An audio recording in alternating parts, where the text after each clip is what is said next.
E não adianta apagar não, eu printei o site do PT. Eu printei, não adianta apagar.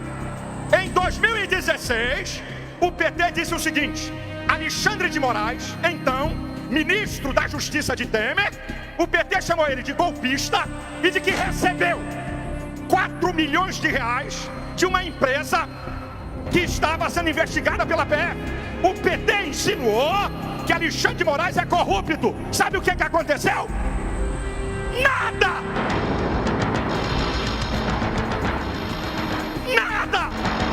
Em 2017, Alexandre de Moraes dá o troco no PT. Numa faculdade, Alexandre de Moraes diz que os governos do PT, governos de ladrões, por isso foram colocados para fora. Também nesse período, o excelentíssimo senhor ministro do STF, Gilmar Mendes, disse o seguinte: está tudo registrado na imprensa, que o Brasil era uma democracia, era uma cleptocracia. Isso é, Estado governado por ladrões. E que se não fosse a Lava Jato, o PT ia ter dinheiro para vencer eleições até 2038. Palavras do ministro Gilmar Mendes. Depois, o atual presidente do STF, Barroso, no plenário do STF, disse: olha o que é que ele fala, que a Lava Jato mostrou um dos maiores esquemas de corrupção do mundo. Agora, página. Gilmar Mendes chamou o PT de ladrão. Alexandre de Moraes chamou o PT de ladrão. Barroso chamou o PT de ladrão. Agora, o deputado Nicolas e o deputado Gilvan da Federal foram indiciados porque chamaram Lula de ladrão.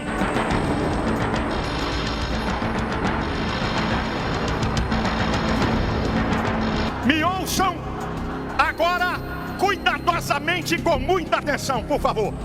Por favor, muita atenção. A partir de março de 2019, Alexandre de Moraes assume o inquérito imoral e ilegal das fake news. Por que é imoral e ilegal? Porque ele é vítima, delegado, procurador, investigador e juiz. Uma aberração jurídica. E por que é ilegal? Porque não tem a participação do Ministério Público, que é obrigatório, segundo o artigo 129 da Constituição. A partir de 2019, escutem, Alexandre de Moraes introduz o crime de opinião. Escuta, minha gente, na democracia, ninguém tem medo de falar. Na ditadura, eles não têm medo de calar o povo. Na democracia, a opinião é livre.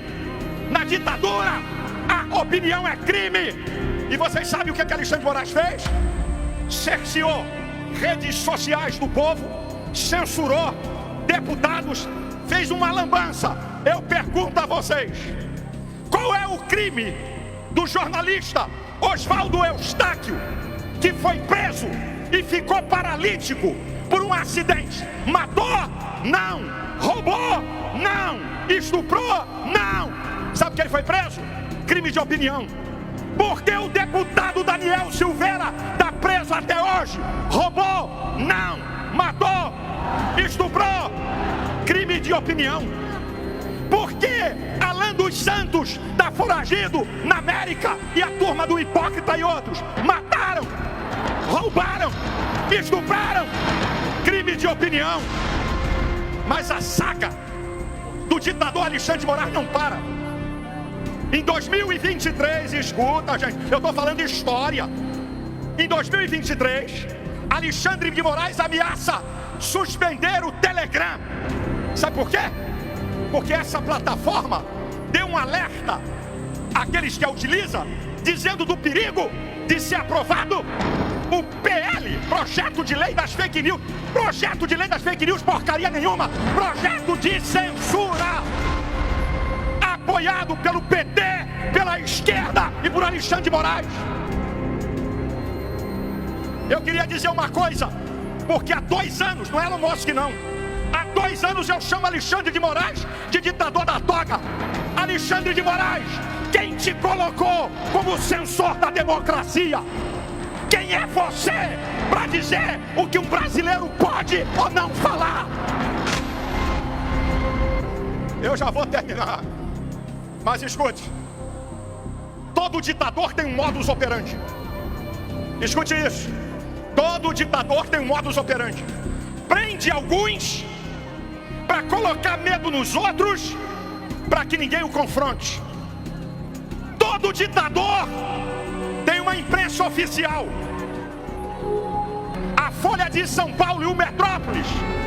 Não foi eu, não. Folha e Metrópolis declarou que numa canetada Alexandre de Moraes derrubou multas milionárias da Receita Federal contra a Globo, jornalistas e artistas. Eu vou dizer uma coisa para vocês. Quando você assiste o jornalismo da Globo, tem hora que eu tenho vontade de rir e outra hora vontade de vomitar. Eles fazem um malabarismo para defender o governo Lula e Alexandre de Moraes. Agora preste atenção. Alexandre de Moraes é uma ameaça à democracia e eu vou provar com as leis. Escute. Alexandre de Moraes rasgou artigo 5º, inciso 4 e 6 da Constituição. O artigo 5º é cláusula pétrea, não pode ser mudado, quem dirá rasgado. Ele rasga a liberdade de expressão e a liberdade de consciência. Alexandre de Moraes rasgou artigo 5º, inciso 16º, a liberdade de livre manifestação. Aquelas pessoas estavam há meses no QG do Exército sem quebrar nada, foram levados como gado e marginais e condenados por esse ditador. Alexandre de Moraes rasgou o artigo 5º, inciso 55. Todo brasileiro tem o direito do duplo grau de jurisdição. O que é isso? Lula, julgado na primeira instância, condenado, recorreu à segunda, condenado, recorreu à terceira, condenado, foi ao Supremo, não deram habeas corpus. O eminente ex-ministro do STF, Marco Aurélio, declarou: Bolsonaro não pode ser julgado pelo STF. Faxineira, idosos, mulheres, homens, sem o direito de recorrer. Alexandre de Moraes rasgou o artigo 53 e o 102, que fala quem tem foro, nem Bolsonaro e essas pessoas. Alexandre de Moraes rasgou o artigo 220, parágrafo 2º, é vedada a censura, e ele pôs a censura. Alexandre de Moraes rasgou o artigo 129, o senhor da ação penal é o Ministério Público, e ele jogou na lata do lixo. Agora, Alexandre de Moraes, dando entrevista para a imprensa oficial Globo, que no pseudo golpe havia uma tentativa de matá-lo. É mesmo? Ele é vítima. Se ele é vítima, ele não pode acusar, investigar, julgar. Ele rasga o devido processo legal. É ilegal